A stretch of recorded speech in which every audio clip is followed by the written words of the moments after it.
அருட்பெரும் ஜோதி அருட்பெரும் ஜோதி தனிப்பெருங்கருணை அருட்பெரும் ஜோதி. எல்லா உயிர்களும் என்புற்று வாழ்க, வள்ளல் மலரடி வாழ்க வாழ்க.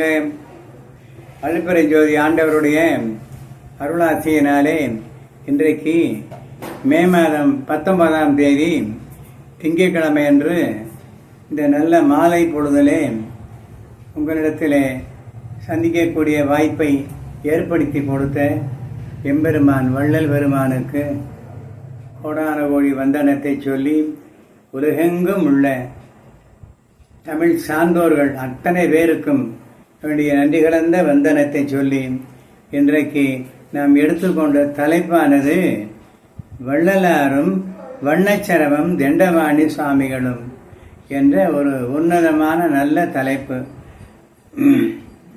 தண்டபாணி சுவாமிகள் என்பது வண்ணச்சரவம் என்ற கூடிய இலக்கண நூல்களை பாடக்கூடிய மிகப்பெரிய புலவர். இவர் பிறந்த ஊர் திருநெல்வேலி. இவரது காலம் 1839 வருடம். தந்தையார் பெயர் செந்தில் விநாயகம், தாயார் பேச்சிமுத்து அம்மையார். இவர்களுக்கு இவர் மகனாக பிறக்கிறார். இளமையிலே இருந்து இயற்கையிலேயே இவருக்கு கவி பாடக்கூடிய ஆற்றல் எல்லாம் வல்ல இறைவன் கொடுத்திருக்கிறார்கள். ஆகையினாலே திருமுருகனை பற்றி, முருகப்பெருமானை பற்றி, அந்த மயில்வாகனனை பற்றி மலாத கவிதைகள் 1,00,000 பாடல்கள் பாடியிருக்கிறார் என்றால் அவர் கவித்துவத்தை நாம் என்னவென்று சொல்லுவது? 1,00,000 பாடல்கள். அது வண்ணச்சரவம் என்று சொல்லக்கூடிய கடினமான இலக்கியங்கள் கலந்த இலக்கண பாடல்கள். அந்த பாடல்கள் பாடுவதற்கு மிகப்பெரிய புலமை வேண்டும். இப்படிப்பட்டு தண்டபாணி சுவாமிகள் தென்னாடெங்கும் கால்நடை பயணமாகவே சுற்றி வந்தவர். பல்லாயிரக்கணக்கான மைல்கள் போய் அங்கங்கே உள்ள முருகன் சன்னிதானங்களில் எல்லாம் தங்கியிருந்து திருமுருக பெருமானை பற்றி நிறைய பாடல்களை அவர் பாடி இருக்கிறார்கள். அப்படிப்பட்ட பேராற்றல் மிக்க வண்ணச்சரவம் என்று புகழ்ந்து அடைமொழியாக அவருக்கு கொடுக்கப்பட்ட பெயர் வண்ணச்சரவம் தண்டபாணி சுவாமிகள். இவர் ஒரு நாள் வடலூருக்கு வருகிறார். வடலூரிலே வள்ளல் பெருமான் கருங்குழி இல்லத்திலே தங்கி இருக்கிறார்கள். அவரிடத்திலே வந்து 2, 3, 4 நாட்கள் அவருடன் கூட தங்கி இருக்கிறார்கள். வள்ளல் பெருமான் இடத்திலே உள்ள அனைத்து ஆற்றல்களையும் இவர் தெரிந்து கொள்ளுகிறார். இவருடைய பாடல்களை எல்லாம் வள்ளலாரிடத்திலே கொடுத்து இதை சரிபாருங்கள் என்று கொடுக்கிறார். இவருக்கு முருகப்பெருமானை பற்றி நிறைய பாட்டுகள் பாடினதினாலே முருகதாசர் என்ற ஒரு பெயரும் உண்டு. பெரும்பாலும் இவரை முருகதாசர் என்றுதான் அழைப்பார்கள். இயற்பெயர் என்னவோ தண்டபாணி சுவாமிகள். அருணகிரிநாதரை போல சந்தக்கவிகள், வண்ணச்சரவம், இப்படி பல 100 மெட்டுக்களிலே அற்புதமாக முருகப்பெருமானை பற்றி அங்கங்கே பாடி கேட்போரெல்லாம் வியக்கும்படியாக தமது ஆற்றலை வெளிப்படுத்தி கொண்டு தமிழகம் எங்கும் சுற்றி வருகிறார். அப்படி வந்தவர் ஒரு நாள் வடலூர் வந்து வள்ளல் பெருமானை சந்தித்து பேசிக்கொண்டிருந்து விட்டு அவரோடு கருங்குடியிலே 3 நாட்கள் 4 நாட்கள் தங்கியிருக்கிறார்கள். இவர் தன்னுடைய பாடல்களை பெருமானிடத்திலே காண்பித்து, இவைகளெல்லாம் ஒரு முறை நீங்கள் சரிபார்த்து கொடுங்கள், இந்த வண்ணச்சரவத்தை என்னை தவிர வேறு யாரும் எழுத முடியாது, முருகன் அருளாலே நான் முருகனிடத்திலே இதை நான் பெற்றுக்கொண்டேன், இந்த திறமையை கற்றுக்கொண்டேன் என்று அவரிடத்திலே சொல்லுகிறார்கள். வள்ளல் பெருமான் லேசாக புன்சிரிப்புடன் அதை வாங்கி வேக வேகமாக இந்த பக்கங்களை புரட்டி கொண்டு வருகிறார்.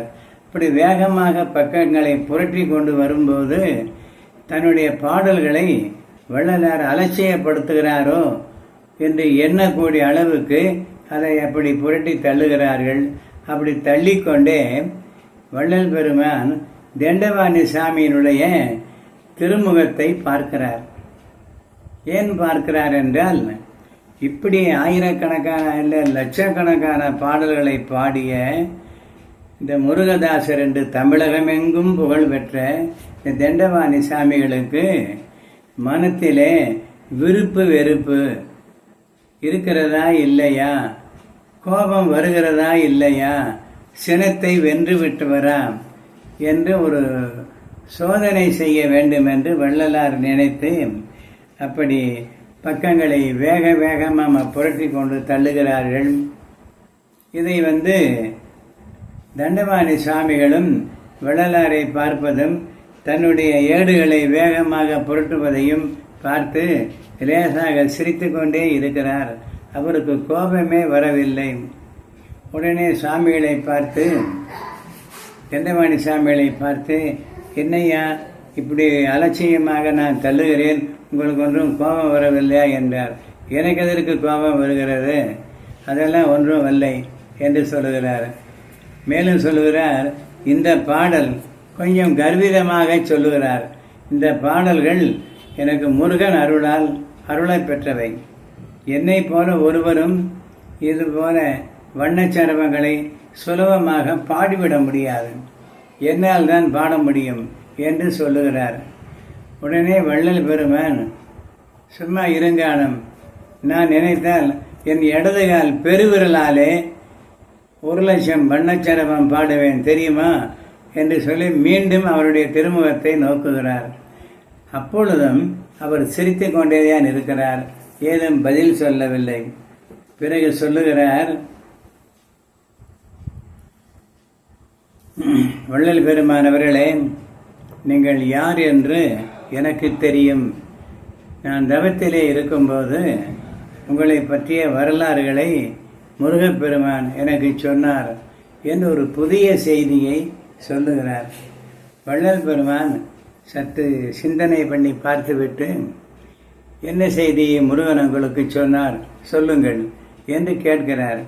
அப்படி கேட்கும்போது உடனே அவர் சொல்லுகிறார், போன பிறவியிலே நீங்கள் தான் தாய்மான சுவாமிகள் என்று எனக்கு முருகப்பெருமான் சொன்னார்கள்.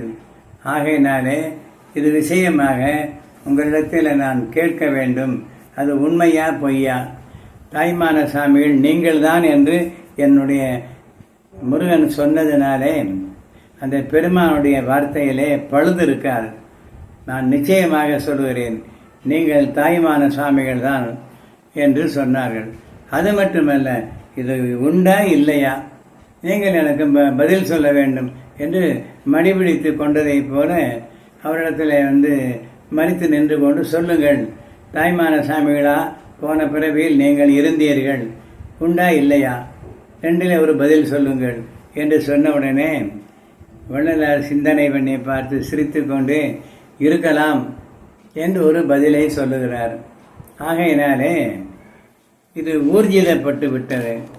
ஏற்கனவே அவருக்கு முருகப்பெருமான் இவர் தாய்மான சாமிகள் என்று சொன்னதும், வள்ளல் பெருமானை நேரிலே பார்த்து அவரிடத்திலே அவர் கேட்டதும், வள்ளல் பெருமான் அதை ஒப்புக்கொண்டு சிரித்தபடி இருக்கலாம் என்று சொன்னதும், வள்ளல் பெருமான் போன ஜென்மத்திலே தாய்மான சுவாமிகளாக இருந்தார்கள் என்பது உண்மை. தாய்மான சுவாமிகள் ஒரு காலகட்டத்திலே திருச்சியிலே, அதாவது பொக்கிஷ சாலை என்று சொல்லக்கூடிய அந்த பொக்கிஷ சாலையிலே கணக்கெழுதும் வேலையாக அமர்ந்திருக்கிறார்கள். தேஜோமயமான அழகு, இளம் பிராயம். அவரை பார்த்தவுடனேயே எல்லோருக்கும் ஒரு பயபக்தி தோன்றும் ஆண்களுக்கு. இப்படி நல்ல விதமாக அருளே உருவமாக உட்கார்ந்து கணக்கு எழுதுகிறதோ என்று எண்ணும்படியாக அங்கே அவரை வீட்டிருந்து அந்த வேலையை செய்து கொண்டிருந்தார்கள். இதையெல்லாம் பார்த்து அடிக்கடி வந்து போகக்கூடிய ராணியாருக்கு கணவர் இல்லை. அவருடைய கருத்திலே இவர் மேலே ஒரு நாட்டம் வருகிறது.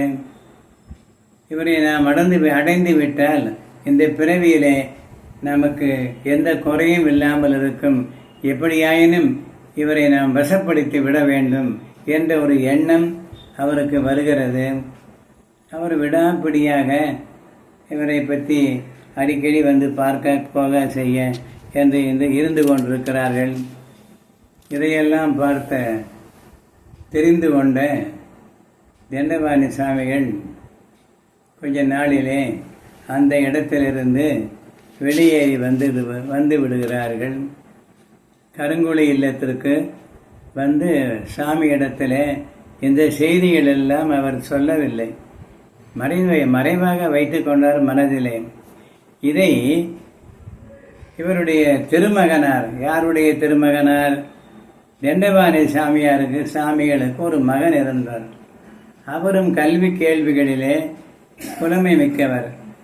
தண்டபாணி சாமிகளுக்கு இளமையிலேயே திருமணமாகிவிட்டது.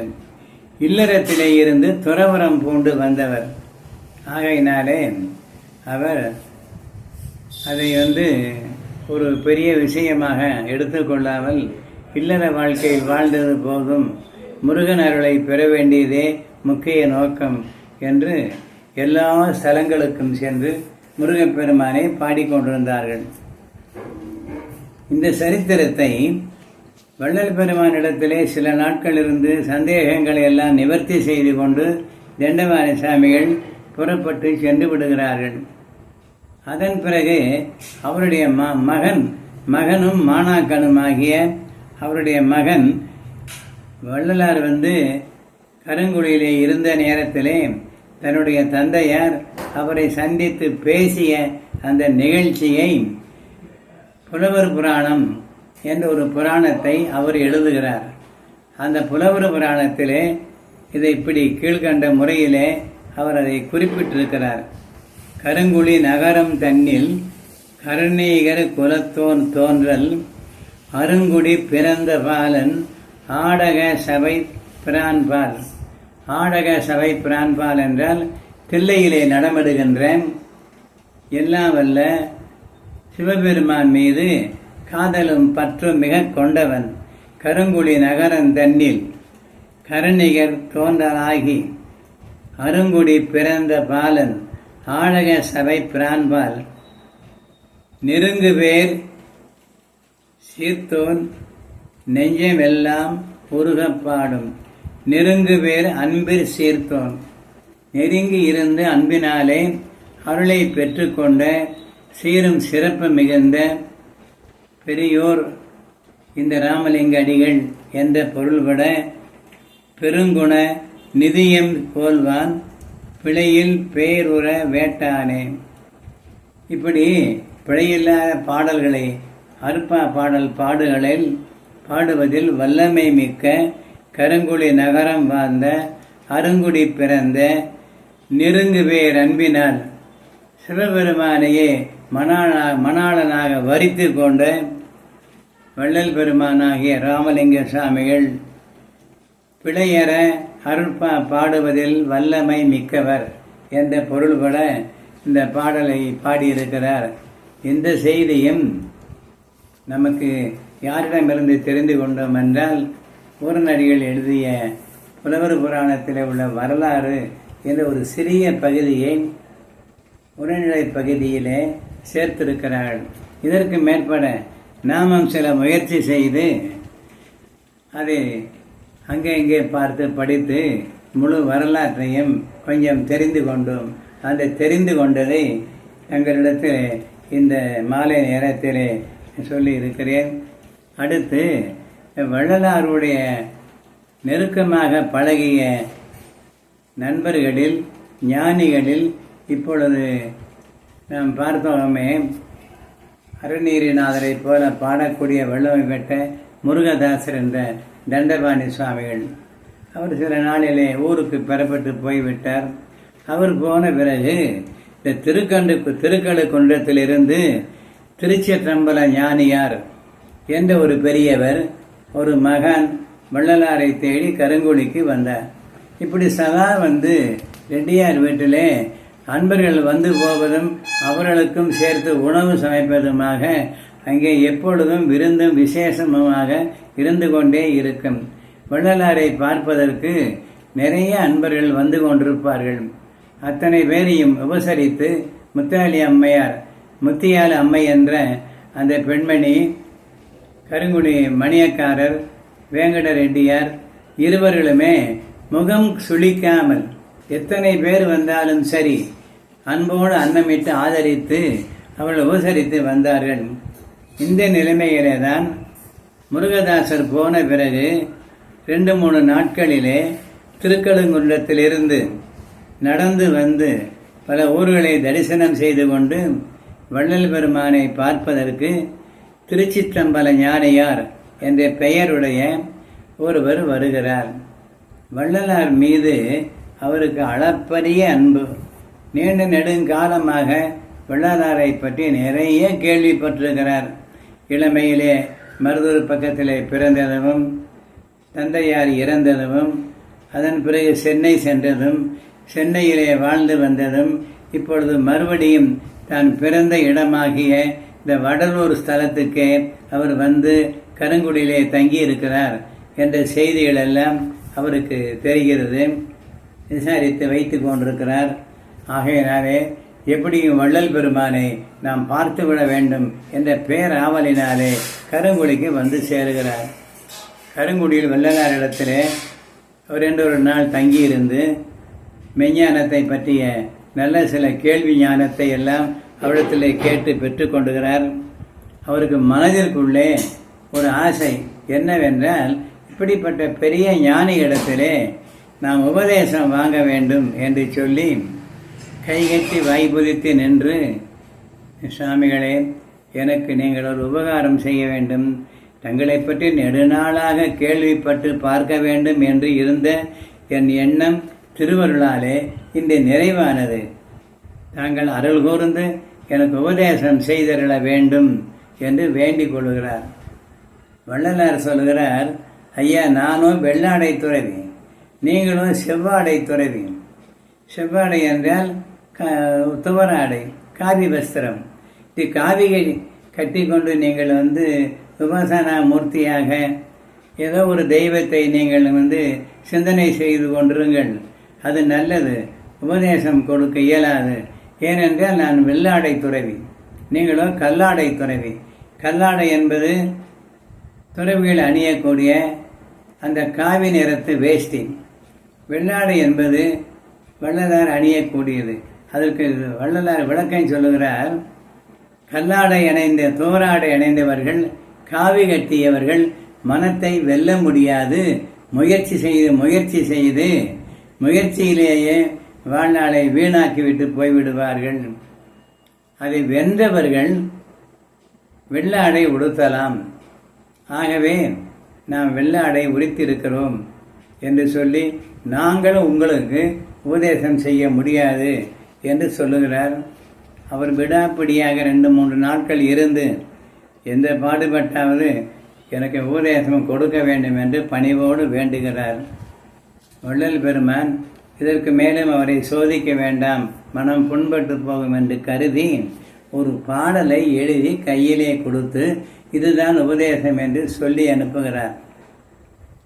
அந்த பாடல், நின்னிலையை என்னருளால் நீ உணர்ந்து உன்னுடைய நிலை என்னவாக இருக்கிறது என்பதை என்னுடைய அருளினாலே நீ உணர்ந்து கொண்டு நின்று அடங்கின், மனத்தை ஆலமாய விடாமல் ஒரு பக்கத்திலே பொருவ மத்தியிலே நின்று நிற்க வைத்து பழக்கம் செய்து அதை அடக்கி ஆளக்கூடிய திறமையை நீ பெற வேண்டும்.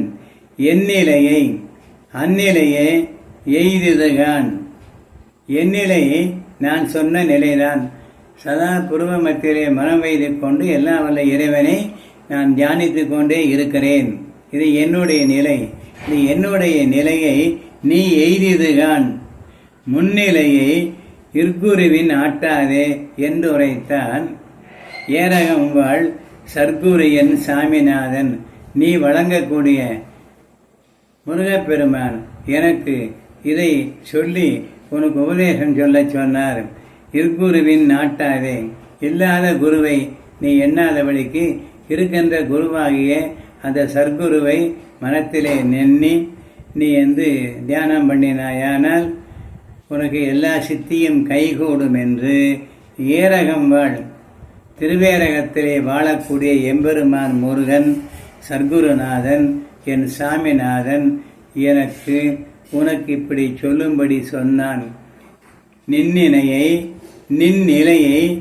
என்னருளால் நீ உணர்ந்து நின்றடங்கின் எந்நிலையை அந்நிலையை எய்திதுகான் முன்னிலையை இற்குருவின் ஆட்டாதே என்றுரைத்தான் ஏரகம்வாள் சர்க்குரு என் சாமிநாதன் என்ற பாடலை பாடி அவர்களிடத்திலே கொடுக்கிறார்கள்.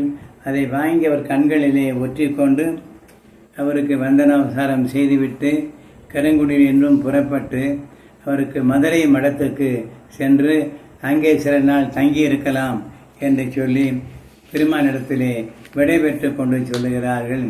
இப்படி அநேக குருக்கள் ஞானிகள் வள்ளலாரை கேள்விப்பட்டவர்கள் பார்க்க வேண்டும் என்ற ஆவலினாலே அன்றாடம் யாராவது ஒருவர் வடலூருக்கு வள்ளலாரை தேடி பிடித்து பார்த்துவிட்டுத்தான் அந்த காலத்திலே செல்வார்கள். இப்படி பெரும் புகழ் பெற்ற ஞானி 19ஆம் நூற்றாண்டு இறுதியிலே வாழ்ந்திருந்தார்கள்.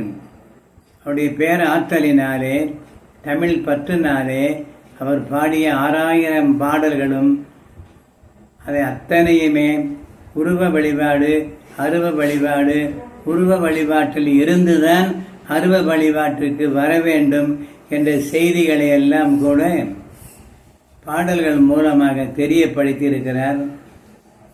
அதே போல உரைநடையிலும் எழுதி வைத்திருக்கிறார். தியானம் செய்ய வேண்டுமானால் ஒரு உருவத்தை குறியாக வைத்து கொண்டுதான் நீங்கள் தியானம் செய்ய வேண்டும். அருவமாக தியானம் செய்ய வேண்டாம். ஒரு உருவத்தை வைத்துக் கொள்ளுங்கள்.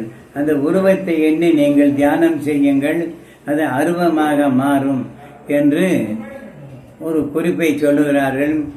இதை பற்றிய ஒரு செய்தி இருக்கிறது. அந்த செய்தியை நாளைக்கு மாலையிலே இந்த நல்ல நேரத்திலே உங்களிடத்திலே பகிர்ந்து கொள்ள விரும்புகிறேன். இன்றைக்கு சொற்பொழிவை இத்துடன் நிறைவு செய்கிறேன். அருட்பெரும் யோதி அருட்பெரும் யோதி தனி பெருங்கருணை அருட்பெரும் யோதி எல்லா உயிர்களும் இன்புற்று வாழ்க வள்ளல் மலரடி வாழ்க வாழ்க.